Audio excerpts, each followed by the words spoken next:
some of the way you might be registering has changed.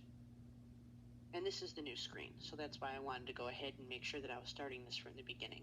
A lot of the times I start from already having brought it into Clickforms and open up Clickforms and showing actual reports, but I'm going to show registration this time too.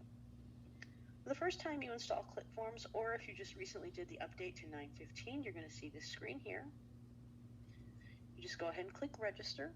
Well, if you're just evaluating, you may have gone ahead and did evaluate instead. That's fine. But when you're just trying to register, you just go ahead and click register.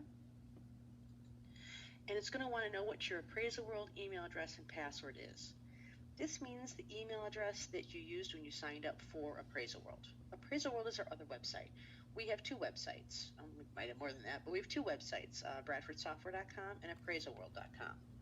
Appraisal World is sort of a repository. We keep a lot of different things there, including you can log in, you can set yourself up as an appraiser to be searched, you can buy services on it, and we're talking about trying to do orders and various other things through it as well.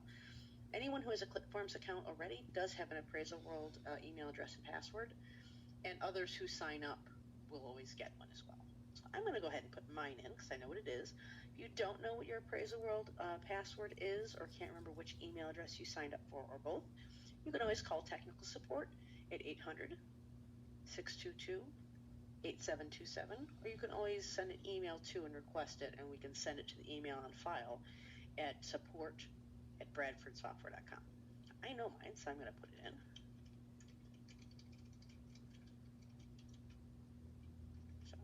So I'll put it in, I do sign in.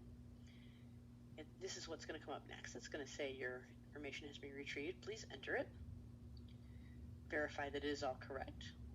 In my case, the answer is yes. So I'll go ahead and do next. It's going to ask for my credentials. I don't actually have any, but that's okay. I'm going to fill it in anyways if I do.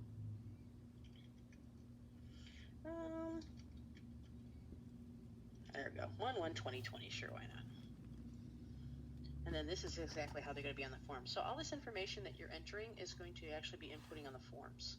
And that's why we ask you to enter it, to make it faster. I've had people skip this because you can, but it will, in fact, as I said, automatically go on the cert forms. So it's a good idea to enter it. You want this to be exactly how it's going to be on the forms. So I'm just going to say next, and I'm going to register. That says congratulations. I'm going to go ahead and say save. And that way I know it wrote to my license file. Comes up right away with what's new in this version. Now you're going to see this what's new anytime you have a new update. The other thing you're always going to see when you open Clickforms, if there's been a change, is the news. This is often actually usually where I start, but I wanted to show the new registration process as well. So here's Clickforms, and I usually start off by going over a lot of preferences. To go to preferences, go to edit, and then preferences. And we're just going to, again, I'm not going to go through all of these. That would take forever and add way too much time to it. But I am going to skim through some of them and encourage you to go ahead and look through these on your own. But I am going to go through some of the most important ones.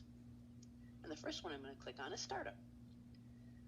That's because that's something we often get questions on, and people really want to try to fine-tune Clickforms to try to make it as fast as possible for them.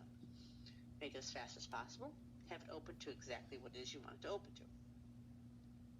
Now here we are, application startup. You could choose exactly what it is you want to do. In this case, mine is set to do nothing, which is why when you saw it open, it was to a blank window. That's the default, and that's actually fairly common. If I'm remoting in assisting somebody, I'll see that they are set to do nothing, and that's perfectly fine. However, we do have other options. For example, you can always set it to create a new empty container. One of the things that all software programs seem to do is that they seem to come up with their own terminology. We call a container what is actually the file, the envelope, it's hard to describe, it's containing all the forms. The container is what is actually known as the file name, but it's more than it's just the file name and there's a bunch of forms stuffed in it. There's actually a lot of XML code and things like that that go into it.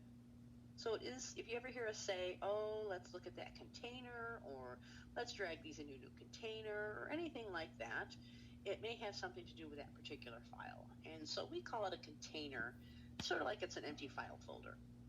And you might If you want, you could have this open to a brand new empty container. There won't be any forms in it, which is why it's empty, but